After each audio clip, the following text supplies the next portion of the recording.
Muy buenos días a todos mis hermanos. Un gusto poder saludarlos, el poder verles en esta nueva mañana, esta semana ya que comenzó con el primer día adorando, alabando a nuestro Rey y que hoy día continúa con este devocional, este estudio bíblico. Me encantan los desafíos y quiero invitarle en estas semanas que comienzan un desafío muy bonito, el desafío de poder estudiar, de leer juntos el libro de Jonás, un precioso libro, un libro que puede traer profundas enseñanzas a nuestra vida.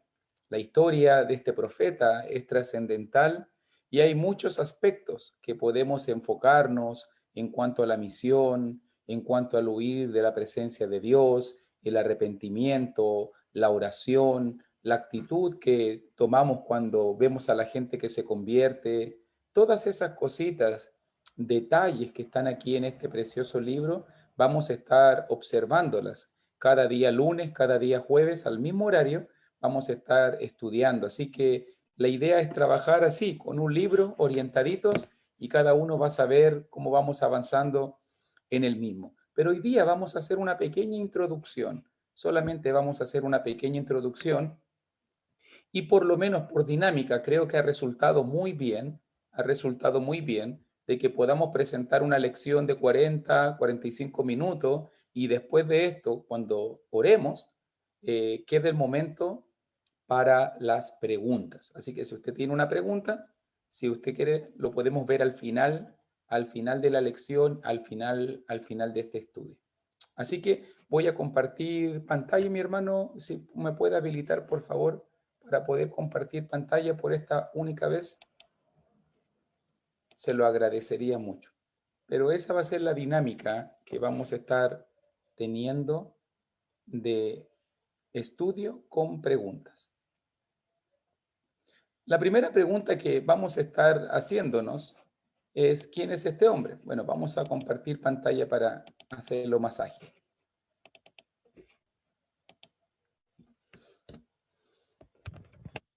Y la primera pregunta que vamos a estar haciéndonos es, ¿quién fue Jonás?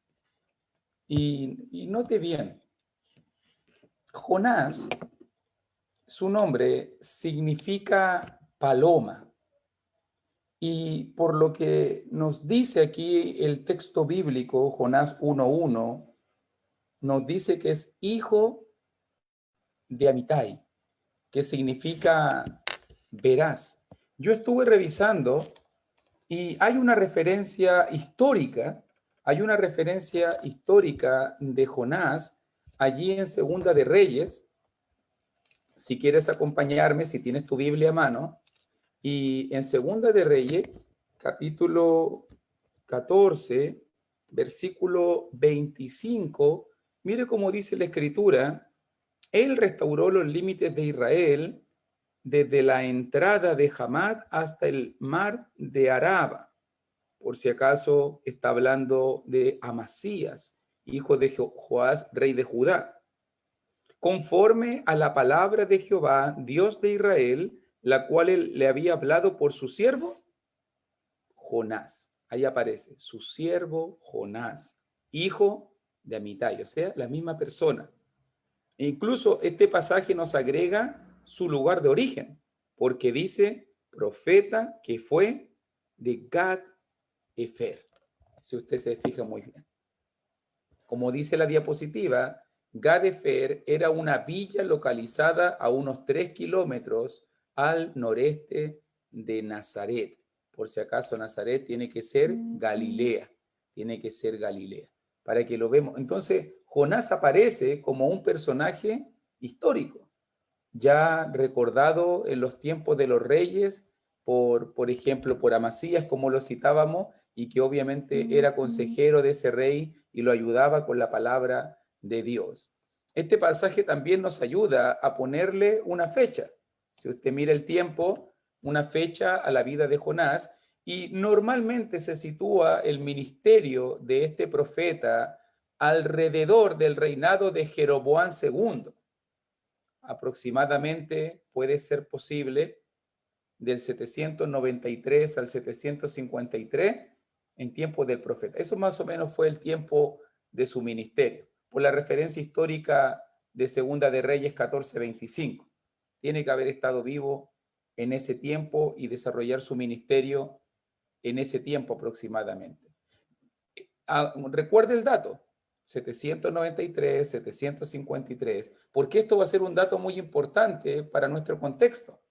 Porque si podemos aprender algo del tremendo contexto cultural, el libro de Jonás es un libro muy, muy potente.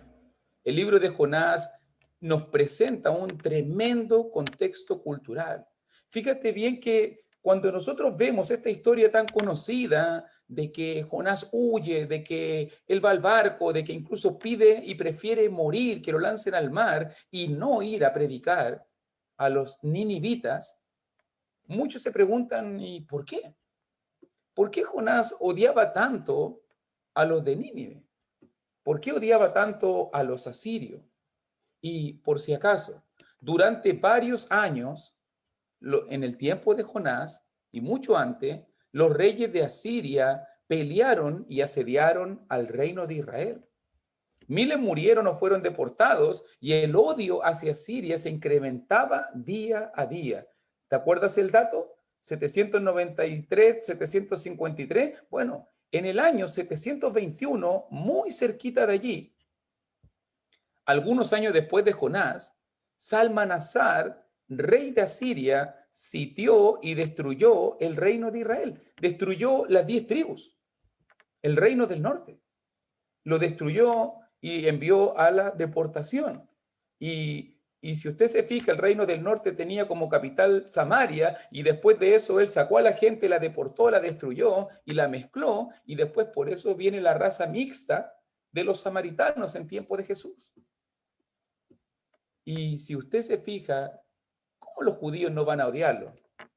¿Cómo los judíos, que eran un pueblo guerrero, el pueblo de Dios, constantemente estaban teniendo guerra con Asiria? Constantemente. Ese día, el 721 antes de Cristo, cuando Salmanasar, y hubieron varios que estuvieron peleando, Senaquerí, me recuerdo, Tiglat-Pileser también, y constantemente los reyes asirios estuvieron atacando y atacando al pueblo de Israel, las 10 tribus. Recuerde que digo 10 tribus porque en los tiempos de Roboam, hijo de Salomón, el reino se dividió en dos. Si usted después quiere investigar de eso, de la división del reino, puede hacerlo. Y 2 tribus quedaron en el sur, el reino de Judá, y 10 tribus quedaron en el norte, el reino, en este caso, de Israel. La capital del sur, Jerusalén, 2 tribus, Judá y Benjamín. La capital del norte, 10 tribus, Samaria.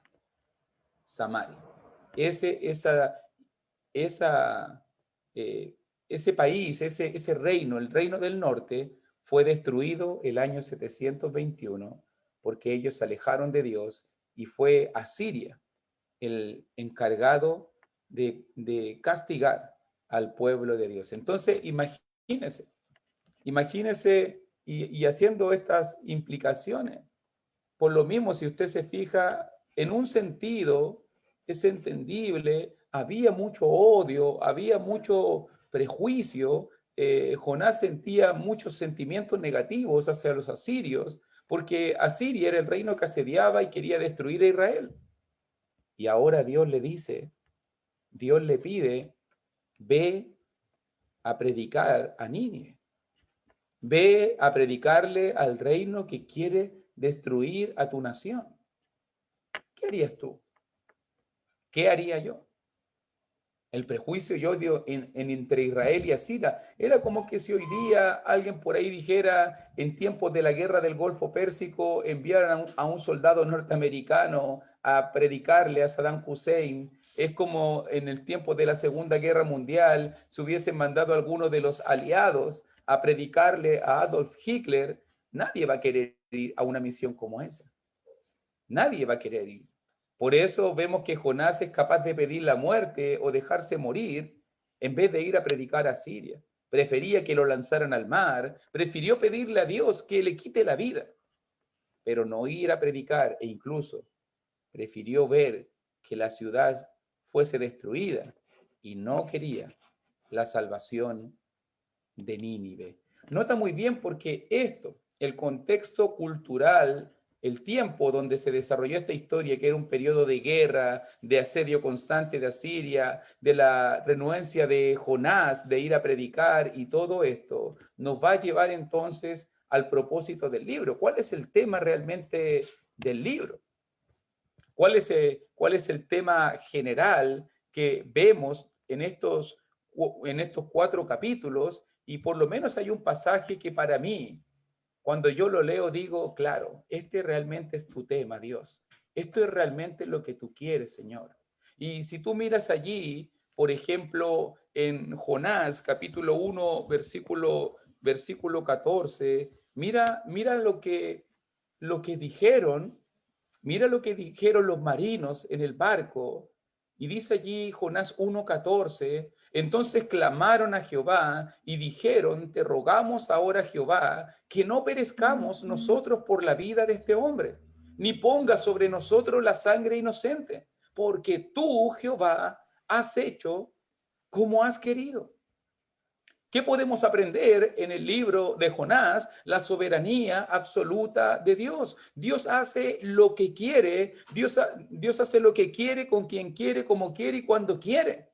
Él tiene el control sobre todo, aún incluso en medio de los pecados, aún incluso en medio de la rebeldía de su profeta, Dios lo tenía en el centro de su voluntad. Aún incluso en medio de la pecaminosa ciudad de Nínive, Dios hizo su voluntad, aún en medio de un barco con marineros paganos.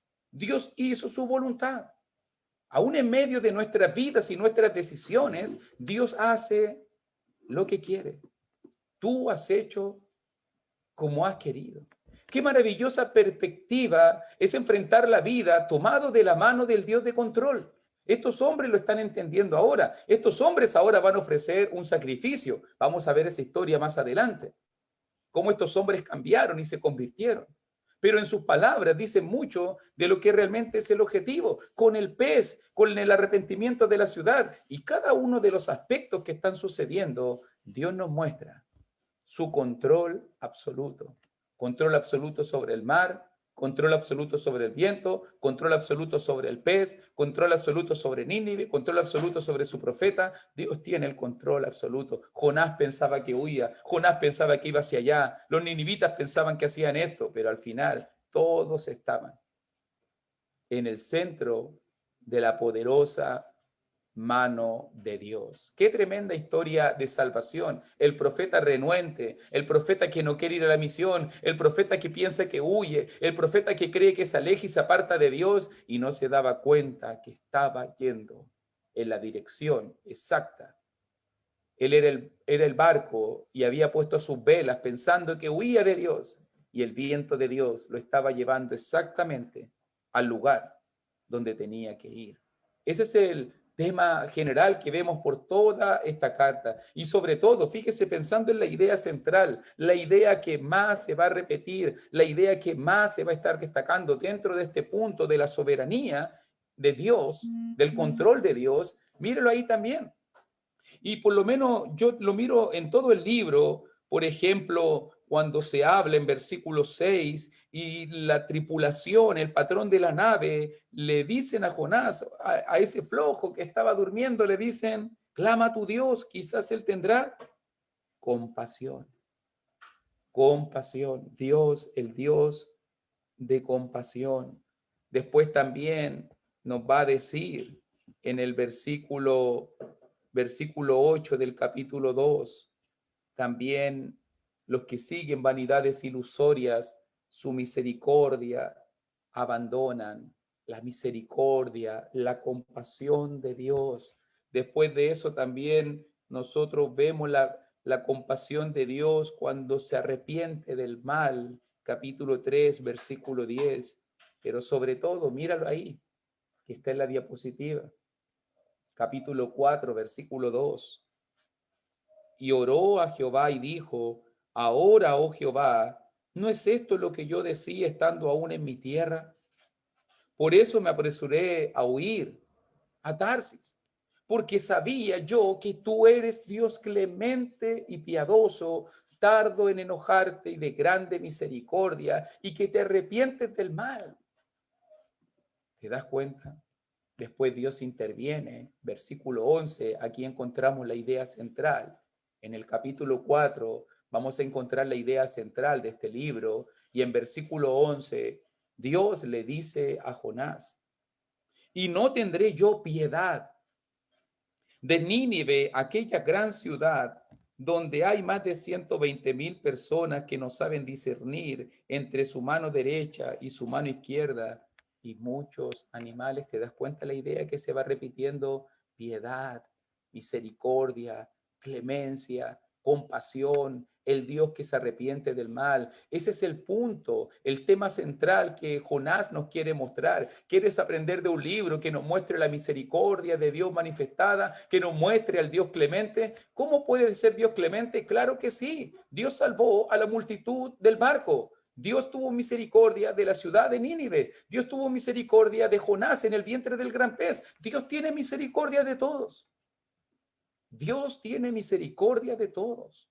En este libro vemos a Dios como el Dios de las segundas oportunidades. Él está dando una segunda oportunidad a los del barco. Él está dando una segunda oportunidad a Jonás. Él está dando una segunda oportunidad a Nínive. Si tú has caído, si tú has pecado, el libro de Jonás es tu libro. Es el libro de las segundas oportunidades. ¿Cuántas veces no nos encontramos delante de Dios clamando y diciendo: Señor, tú eres el clemente, eres el piadoso, eres el tardo en enojarte, perdóname, Señor, ayúdame, Señor, ten misericordia de mí? De eso va a tratar el libro de Jonás. Si tú te fijas muy bien, el sujeto de acción, el personaje principal de todo este libro de 4 capítulos es Dios. Y la esencia de este libro es su misericordia y su compasión por una humanidad perdida. ¿Por qué Dios tiene que preocuparse de la pagana nación de Nínive? 120,000 personas era la ciudad. ¿Por qué Dios tiene que preocuparse de la tripulación de la nave o del profeta rebelde que no quiere ir a la misión? Pudo buscarse otro profeta. Pudo tal vez destruir Nínive y crear una nueva ciudad que fuese sujeta a él. Pero Dios no se va a rendir. Su esencia no es rendirse. Su esencia es ser clemente y misericordioso, tardo para la ira, pero de grande piedad. Él nos ha creado, Él nos conoce y Él quiere salvarnos. La historia de Jonás es una historia de clemencia y piedad, pero también es una historia de salvación. El Dios de control, el Dios que hace lo que quiere, nos muestra su voluntad, y aprendemos en el libro de Jonás, capítulo 4, verso 2, capítulo 4, versículo 11, la misericordia de Dios manifestada para todos, para Jonás, para los de la nave, para los de Nínive, y para ti y para mí también. Estructura del libro. ¿Cuál es la estructura de este libro? Como ya lo dije y lo mencioné anteriormente, el libro de Jonás tiene cuatro capítulos. Y quiero mostrar, si tienes un papelito por ahí, sería útil. Si no, después me puedes pedir la diapositiva. Gustosamente, si me escribes, podemos también enviarte la diapositiva, el PowerPoint, para que lo tengas como apoyo. Estructura del libro. ¿Qué vamos a estar estudiando en las próximas clases? Los lunes y los jueves, repito. Que vamos a estar estudiando las cuatro ideas más importantes. Las 4 ideas más importantes en el libro de Jonás.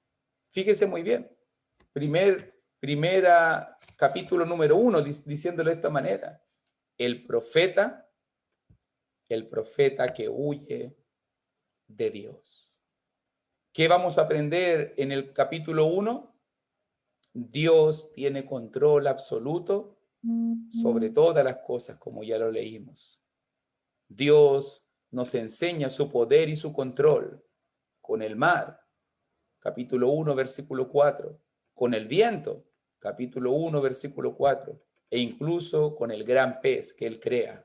capítulo 1, versículo 17. Estructura, capítulo 1, versículo 1 y versículo 2, el mandato de Dios, su misión. Levántate, ve a Nínive, lo que vamos a estar viendo en la clase que viene. Después de eso, versículo 3, la reacción de Jonás. ¿Cómo reaccionó Jonás al llamado de Dios? Intenta huir de la presencia de Dios. Versículo 4, ¿cómo reacciona Dios? ¿Cómo reacciona Dios ante la rebeldía de su profeta? Levanta una tempestad, obviamente va a buscarlo con el mar y el viento, todo sirve a sus propósitos. Después de eso, del versículo 5 al versículo 16, vemos la reacción de los marineros, cómo ellos se convierten a Dios a través de la naturaleza. Ellos no recibieron la predicación de Jonás, ellos no recibieron una voz de Dios, pero cómo el viento, el mar, cómo la tempestad sirvió como un medio de conversión. Se dieron cuenta quién es el Dios que tiene control. Y lo proclamaron, lo confesaron y lo adoraron. Y se convirtieron. Y se convirtieron. Y final, capítulo 1, versículo 17, cómo Dios reacciona ante la dureza de corazón de Jonás. Recuerde que Jonás ahí pide, écheme al mar. ¿Y cómo Dios reacciona ante eso? Este sigue rebelde. Ok, vamos a hacer un gran pez. Y Jonás es tragado por el gran pez. Ahí vemos el poder creativo de Dios. Eso vemos en el capítulo 1 como un desglose general. Ya vamos a estar explicando en las siguientes clases. Capítulo 2. No solamente vemos al profeta que huye de Dios, sino también vemos que en capítulo 2, el profeta que regresa a Dios, ya estando en el vientre del gran pez. ¿Qué aprendemos en este capítulo? Aprendemos acerca de la misericordia y el perdón de Dios para Jonás. El arrepentimiento de Jonás lo llevó a la obediencia. Allí, en el vientre del gran pez, entendió su misión y Dios le dio una segunda oportunidad. Aquí vemos al Dios de las segundas oportunidades. Capítulo 2, versículo 1 al 9. ¿Cómo reaccionó Jonás en el vientre del gran pez? Se arrepiente, ora, se derrama delante de Dios, allí en medio de los intestinos, en medio de comida mal digerida, de algas, en medio de toda esa cosa cochina, allí entiende, debió ser horrible, horrible, horrible. La gente me cuenta a mí de esos casos cuando le da depresión profunda, angustia, crisis de pánico, cómo se sienten ahogados, asfixiados, como que todo los presiona, como que todo se vuelve oscuro. Me imagino a Jonás en el vientre del gran pez. Allí se dio cuenta dónde había caído, allí clama y busca misericordia. ¿Y cómo reacciona Dios al arrepentimiento de Jonás? Dios manda que el pez lo lleve. Mire, qué increíble. Usa el servicio express. El mismo pez lo lleva muy cerquita de Nínive y lo vomita y lo deja allí en tierra. ¿Cómo Dios cumple su propósito? Dios puede usar hasta peces para llevar a sus profetas rebeldes. Yo a veces le digo al hermano, cuidado, viene el gran pez, cuidado, no vaya a llegar el gran pez y te va a llevar hacia donde Dios quiere, porque Dios va a hacer lo que quiere, como quiere, con quien quiere y cuando quiere. Él va a hacerlo así. Capítulo 3. Tercer llamado. El profeta que huye de Dios, capítulo 1. El profeta que regresa a Dios, capítulo 2. Y el profeta que cumple su misión, por fin Jonás, capítulo 3. ¿Qué aprendemos en este capítulo? La misericordia y el perdón nuevamente, pero para Nínive ahora.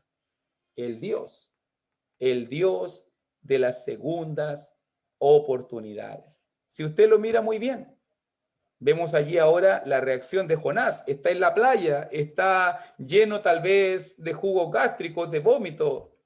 Jonás va de inmediato. Dios le habla por segunda vez y Jonás va de inmediato a predicar a Nínive, a predicar la palabra. Ahora sí que sí, Señor, yo ahora cumplo tu voluntad, ahora voy a hacer tu propósito, tu misión.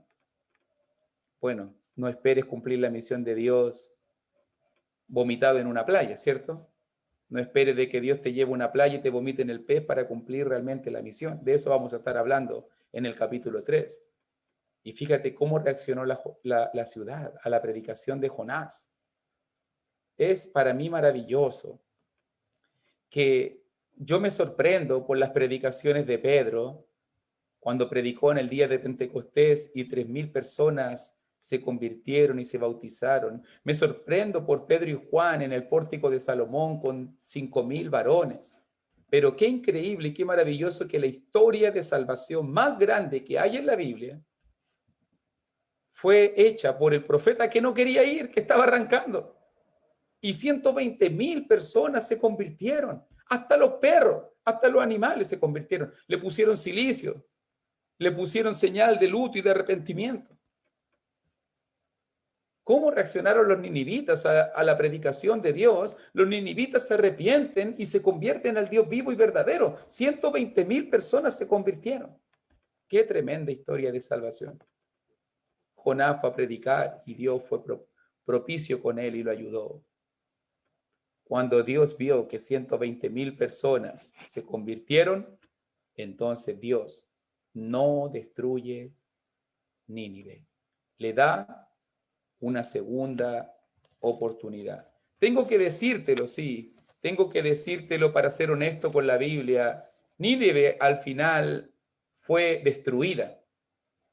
No en Jonás, pero pasaron los siglos, pasaron los años, y en los tiempos del profeta Nahum, por si acaso, porque esa es la temática del profeta Nahum, Nínive fue destruida, porque volvió a caer y no se arrepintió esa vez. Y en los tiempos de Nahum, Nínive fue destruida. Aproximadamente, tengo un dato por ahí, en el año 612, Nínive fue destruida. No se arrepintió de todo corazón, o su arrepentimiento duró un poco más de 100 años. Sí, se convirtieron, sirvieron a Dios por un tiempo, pero después nuevamente el pueblo cayó y cayó en depravación y degradación. Y en los tiempos de Nahum, porque muchos conocen esa historia, ¿cómo si Nínive fue destruida? Claro, pero en tiempos de Nahum, más de 100 y tantos años después, más adelante. ¿Cómo reaccionó Dios entonces? No lo destruye en este momento. Capítulo 4 y final. ¿Qué aprendemos en el capítulo 4 y final? Yo lo quiero decir de esta manera. El profeta que no entiende el propósito de Dios. ¿Quién va a predicar a un lugar y quiere la condenación y la destrucción de las personas? No lo entiende Jonás. Pero ¿qué aprendemos en este capítulo? Como lo habíamos dicho, la misericordia de Dios. Nuevamente vemos el control absoluto de Dios sobre la naturaleza, sobre la calabacera, capítulo 4, versículos 6 y 7, sobre el sol, cómo también usó al sol y movió al sol, capítulo 4, versículo 8, y el viento, capítulo 4, versículo 8. Vemos el control absoluto de Dios sobre la naturaleza. Jonás no entiende. Había comenzado, se había arrepentido, comenzó rebelde, se arrepintió, fue a predicar. Ahora nuevamente el odio y el prejuicio surgen. ¿Cómo reacciona Jonás? Capítulo 4, versículo 1 al 5. Se enoja. Se va a un monte, comienza a mirar y se frustra. ¿A qué hora cae el fuego de Dios? ¿A qué hora Dios los va a matar? ¿A qué hora cae la bomba atómica para que los destruya a todos mis enemigos, los ninivitas? Jonás se enoja. Le pide que Dios lo mate. Mejor me la muerte que la vida. Al final, ¿qué hace Dios? El Dios de misericordia. Dios pudo haberle mandado un rayo a Jonás. No lo hizo. Le creó una calabacera para enseñarle. Tuvo paciencia con él y le enseñó. La reprensión de Dios fue sutil, con una calabacera que le dio confort, que le dio por un momento sombrita, que le dio refrigerio. Después vino el sol, después vino el viento, todas esas cosas. Y al final quería mostrarle una gran verdad. Dios tiene control sobre todas las cosas. Él es el Dios misericordioso. Él es el Dios misericordioso. Y vemos allí en capítulo 4, versículo 2 y versículo final, versículo 10 y 11, sobre todo el 11, la misericordia de Dios manifestada. Dios tiene misericordia de todas las personas. Por los marineros, por Jonás, marineros capítulo 1, por Jonás capítulo 2, por todo Nínive capítulo 3 e incluso de nuevo por Jonás capítulo 4. Dios tiene misericordia de todos y da segundas oportunidades a todas las personas. Dios es el Dios de las segundas oportunidades. Si tú has caído, si yo he pecado, si nos hemos alejado de Dios, Dios nos ofrece una segunda oportunidad. Eso es lo que quería compartir con ustedes, mis queridos hermanos, en esta lección introductoria. Ya vamos a estar introduciéndonos al texto bíblico el próximo jueves. Por el momento, solo quiero animarle a seguir leyendo el libro de Jonás. Quiero animarte también a que sigas escudriñando y mirando en este precioso libro cómo Dios, la palabra Jehová y Dios, cómo se repite, cómo Dios muestra su control absoluto sobre todas las cosas. Y como Dios tiene control absoluto sobre tu vida y sobre la vida de todos. Vamos a aprender mucho de la misericordia de Dios. Y te invito y te animo a que como Jonás, de repente somos rebeldes, de repente queremos ir en la dirección contraria de Dios, de repente queremos resistirnos al control de Dios. Pero al final, tengo que decirlo, ¿cuántas veces no sucede? O te pasa a ti, o me pasa a mí, me sucede a mí. Tú haces como has querido. Al final Dios termina haciendo su voluntad como Él quiere, porque Él es soberano, porque Él es Rey absoluto, porque Él es Jehová de los ejércitos y porque Él es el que tiene control sobre nuestra vida. Siéntete tranquilo, siéntete contento. Si vas en el carril correcto, estás en la mano de Dios y cumple la misión que Dios te ha encomendado. Que Dios te bendiga y nos vemos el próximo jueves, si Dios lo permite.